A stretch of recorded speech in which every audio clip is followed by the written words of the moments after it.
Now, when we look at from a transaction perspective, it is important to note that Islamic finance is not restricted to any particular religion. Anyone, regardless of his religious beliefs, is welcome into Islamic finance, can enter into Islamic transactions. And when we look at corporates, now the corporates, companies, they do not have any religion.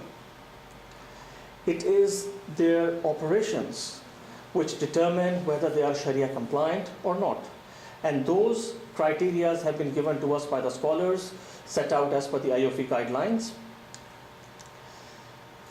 And another important aspect is that Islamic finance focuses on transaction rather than counterparties. Unless and until the transaction relates to an equity shares of a particular company, then obviously that company needs to be Sharia compliant.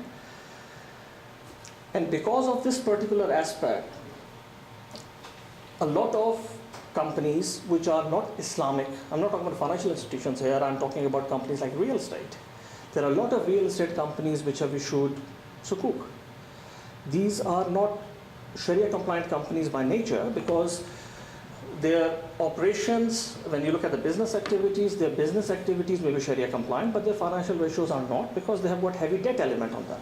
But they have been able to issue sukuk because Islamic finance more looks at the transaction rather than the counterparty. And lastly, conventional companies can participate in Islamic transactions subject to their Sharia compliant. Now let's look at the criteria for Sharia compliance for the financial transactions. When you're doing a transaction, you are doing a transaction for a particular purpose. What is your purpose? Is your purpose Sharia compliant? For example, if you are trying to set up a business which is non-Sharia compliant, your Sharia compliance aspect fails there. But if you are trying to set up a project, the operations of which are going to be Sharia compliant, regardless whether you are a conventional or an Islamic entity, that basically that is going to work. Then the second aspect is the Sharia compliance. Now here the Sharia compliance is not, we're not looking at the purpose. At the first stage we have determined that the purpose has been Sharia compliant.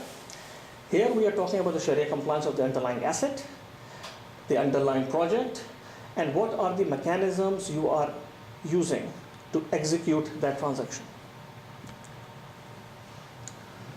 The third element is the legal documentation. Now the legal documentation needs to capture the purpose and the Sharia compliant appropriately.